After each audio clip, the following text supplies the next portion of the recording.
magaaladii dhaharaheed oo maanta la isku fara saaray dadkii deegaanka oo si xaq ah isku difaacay Saciid Cabdullaahi Deni jacaylka u qabeen dadka reer Puntland iyo hartidoo dhan maadaama dagaalkii Laascaanood uu kaalin weyn ka geystay inta aan taa guda gelin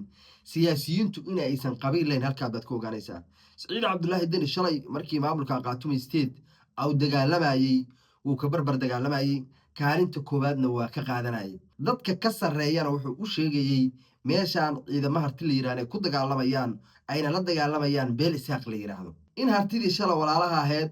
oo iska garab dagaalamaysay ayadu ay xabadda iskula soo jeesatana asaga ayaa maanta ka shaqaynaya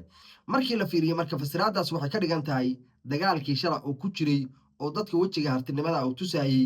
inuu munaafaqnimo ahaa doorashada dambe soo socotana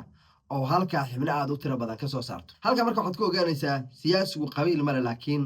dambu leeyahay sida maanta sidaas leego kale ayadoo shabeelooyinkii nimankii shayaadiinta soo qabsadeen hiiraan meelaha aad u tiro badan ay soo qabsadeen galgaduud ay ku soo sikanayaan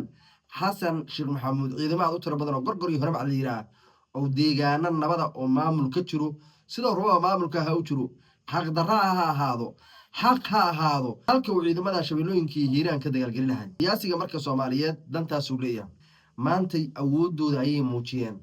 ayaga rabitaankooda ayay muujiyeen waxay ayagu doonayaan oo kaliya inay soconayaan ayay muujiyeen waagii Laascaanood dagaalku ka socdo 2023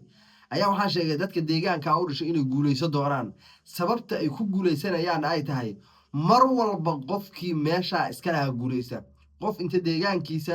iyo dhulkiisa lagu soo weeraro lagama guuleysan karo sababtoo ah ninna kaayeenima guriga ilmahaada ku jiraan oo hooyada ku jirto oo walaasha ku jirto ka baqo meel kale aad ninka halka jooga ugu cararaya hadduu gurgiisa ka cararo hagow aadaya inta nafu ku jirto marka qofkaas ama qoriga oo watay xabad ku dhacayso qofkaas wuu dagaalamaya waana waxa maanta meesha ka dhaawaya dadka deegaanka degan maanta way isdifaacaan inkastoo wiilal Soomaaliyeed in la isku horkeeno ama kuwaan ha ahaadaan xitaa kuwa shabaabku ay soo hubaynayaan waa wiilal Soomaaliyeed oo ka soo horjeeda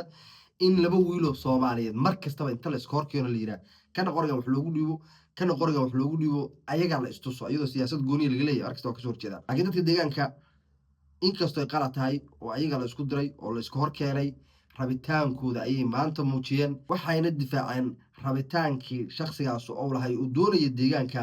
inuu asagu soo doonaya ka yeelo afduubto aad iyo aad babaasati Soomaalida ha warto ummadda Soomaaliyeed bageed barcadaha isku mariyo dagaalada iyo qurunka iyo qashinkana Allah naga wariyo dawladda cadaalad ahna si aad